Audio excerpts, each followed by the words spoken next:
So what's up? Kamusta? Ayos ba tayo dyan? So nandito tayo ngayon sa may Rusi, Malolos branch. Ito yung Malolos na papuntang Baraswain. So hindi ko rin alam kung eksakto. Okay, hindi ko alam kung anong eksaktong Malolos branch to. Pero ito yung papuntang Baraswain Church. So sa lahat ng mga naghahanap ng update para dito sa may Rusi Ultra 125, available po rito ng kulay yellow. Okay, alamin natin yung presyo at yung specification kung sulit pa rin nga ba ngayong 2026. Bagong taon, bagong motor. So, umpisa na natin, walk around na natin. Ayos na ayos siya.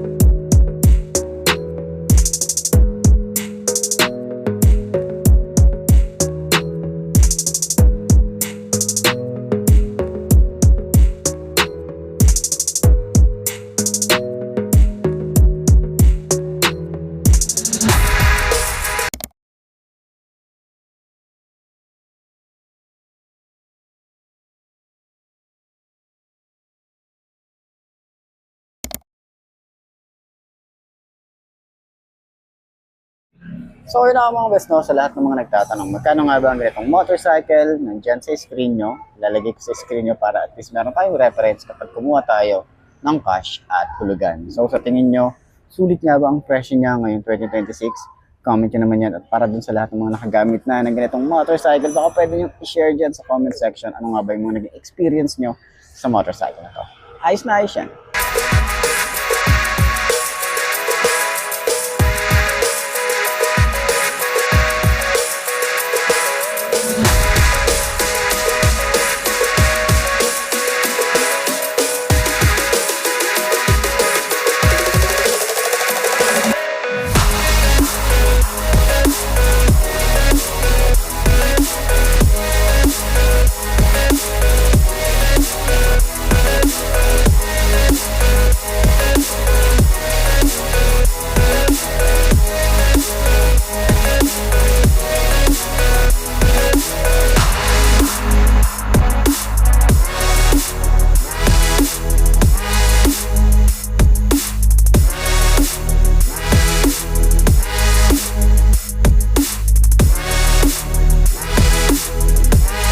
So ayun na mga best, no, ngayong 2026, okay, nakita natin yung kulay yellow. So last time kasi naghahanap ako ng kulay yellow.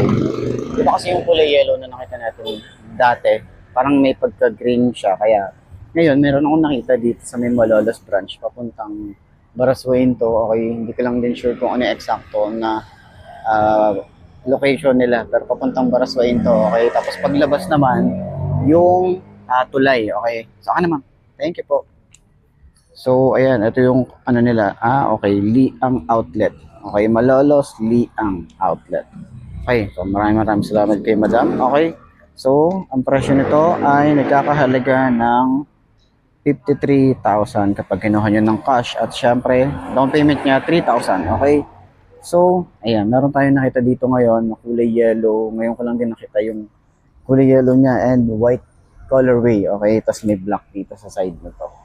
So, ayan, sa mga naghahanap at nagtatanong, okay, so ito, hindi pa siya FI. Okay, sana dito sa may Ultra ay maglabas din sila ng FI para at least sa mga gusto ng FI, gusto rin ng carb, meron tayong option pagdating sa ganitong motorcycle. Kasi syempre, may mga gusto nito, pero dahil nga natataasan sila or na aano sila sa consumption ng fuel, gusto nila FI. So, sana maglabas din si Rusi na ganitong FI. Okay? So, nagandahan ulit ako sa kulay yellow. Okay, maganda yung buong pagka-yellow niya. Dito sa front, may yellow tayo rito. And then sa kanyang fender, yellow siya. Okay?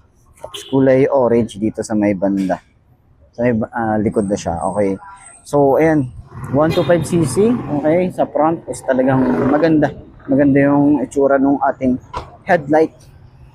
Ganito yung itsura niya kapag naka side stand. Okay? So, 5'2" ang ating height. Siyempre, tingkayan tayo rito, pero manageable yan. Sobrang gaan din kasi ng motorcycle na to. Okay? Turning radius niya malawak din yan. Ayan. Sa shock, okay, ito maganda yung pagkaka ano dito. Ayan, pagkakahigpit nung ating T-post. Hindi siya kumakalog-kalog. Ayan. Maganda rin yung shock sa likod din. Okay. So, ganyan ang itsura natin dito. So, naka-digital panel na rin tayo dito. Naka-headlight na LED, pati taillight LED. Maganda yung forma. So, sa tingin nyo, alin ba mas maganda rito? Yung Trek or ito? Diba? Pero mas nagaganda na ako sa headlight nito compare kay Trek.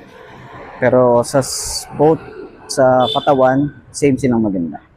Ayan. So, yun lang naman yung lamang netong si Ultra kasi naka-digital tsaka naka-LED na headlight. Okay? So, sa lahat ng mga gustong kumuha ng ganitong motorcycle, pwede nyo akong kontakan sa aking Facebook page na iMarkMoto 2.0. Follow nyo na rin yan. And subscribe na rin sa ating YouTube channel. Ayos na ayos yan. So, yun. Center stand natin. Okay. Okay, magaan lang din siyang i-center stand. Ayos na ayos yan.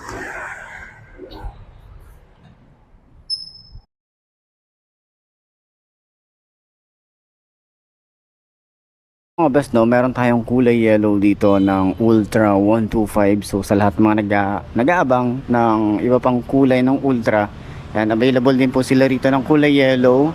Okay, pakita ko din sa inyo yung iba pang kulay yellow na ito. Kasi meron talaga ako ditong, ito kasi yellow na yellow yung itsura niya. Okay, ikutan muna natin to. Yan, kulay yellow dito, may kulay black dito na decal. Okay, may black din decal dito, may 125. Yellow hanggang orange naman to. Tapos may ultra, may sports dito sa gilid. Okay, pero yung iba nilang ultra, pakita ko na lang din sa inyo. Ito kasi meron silang kulay yellow dito. Okay, ayan, kulay yellow and black. Black yung headlight. Tapos yellow yun nandito. Ayan, so may kulay blue din, kulay red. Ayan. Okay, tapos iba pang unit nila. Okay, pakita ko na lang din sa inyo. May breeze, may pang tricycle, may rush dun. May rush pa din doon. Okay, tapos may Fashion 125 Fi, Sparkle, and then mga pang tricycle. And then Force. Okay, mga pang tricycle din sila. Tapos meron din sila rito kulay green. Ito yung sinasabi ko, kulay green. Ayan, may kulay green din sila rito. Neon color. Tapos EV1. Okay, so yun yung sinasabi ko na lahat to is nakakulay yellow. Okay. So, yung headlight is naka-LED, signal light naka-LED, mapormang headlight. Okay, yung pinaka-front niya, maganda yung itsura. So, may kamukha to sa Honda eh. So, comment nyo naman yan. Parang CRF yata siya. At yung fender, maganda yung fender, naka-telescopic fork, may rubber boots, naka-mugs. Tapos, meron tayong disc brake, dual pad caliper, ang size ng gulong, 2.5 by 17. Naka-air cool tayo dito, Euro 3. Meron tayong engine support dito. May kickstart tayo. Okay, meron tayong magandang makina rin na matipid talaga. Okay, kasi 125cc. So, meron din tayong foot pegs dito. Meron tayong cover na metal. Okay, dual shock, adjustable. Naka drum brake din tayo rito sa likod. Ang size dito ay 2.75 by 17. Naka mugs. Okay, so yung taillight na ito, isa rin sa maganda. Ayan, nakakita na rin tayo ng taillight na ito. Is naka-LED rin siya. Yung signal light niya dito sa side na to. Ayan, reflector, and then yung fender, flexible. And yung ating chain cover, flexible din. And maliit lang yung ating sprocket dito. Ayan. Okay, so 30-40.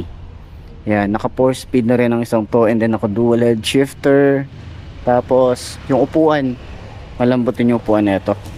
So, pang off-road, pwede rin to. Off-road. Yan, sa ilalim ng upuan, meron tayo ritong goma. So, pwede natin ilagay dito yung ating mga basic tools. Okay, tapos dito yung battery. Ito, parang nakaabang siya pang FI. Diba? Marami nagsasabi na parang nakaabang siya pang FI. So, sana nga nakaabang siya sa ganong version. Diba? Tapos, meron din tayo ritong digital na panel. Mga natin, switches natin dito. Ayan, naka-upright position din. So, sana dito mag-upgrade sila. Lagay sila rito ng hazard switch. Okay, taka passing light. Wala rin kasi yun eh. Ito, electric starter lang dito. Yung grip, makapit. Throttle, medyo malalim. Front brake is smooth naman. Wala rin silang nilabas na declutch na ito. Okay, so dito, high and low. Park light. Ay hindi, headlight and off lang din pala to. Signal light, busina, and then choke. Ayan. Okay. So yan yung kabuuan ng ating Ultra 125 Sports na kulay yellow. Okay, at least nakita na rin natin yung yellow version ng Ultra. So yun lamang po, at sana nakatulong tong video na to sa lahat ng mga naghahanap ng update para dito sa may Rusi Ultra 125. Sana magkaroon ng FI na to. Rusi baka naman, di ba? Sigaw nyo, sana magkaroon ng Ultra FI. Sana, di ba? So yun lamang. Sana nakatulong tong video na to. Ayos na ayos yan. So ano mga boss, no, ito na ba ang motor na babagay sa'yo? Kung ito na nga ay markahan mo na at mag-subscribe ka na sa aking YouTube channel. I-click mo na rin yung notification bell para updated ka sa lahat ng videos na na-upload natin. Dito araw-araw, so lagi yung tatandaan, wala sa brand ng motor ang itatagal niyan. Kundi na sa pag-aalaga mo yan, tatagal yan, ayos na ayos yan. So kita ka na lang ulit tayo bukas. I'm Mark D. Ciao. Maraming salamat sa inyo. Babush. Haha.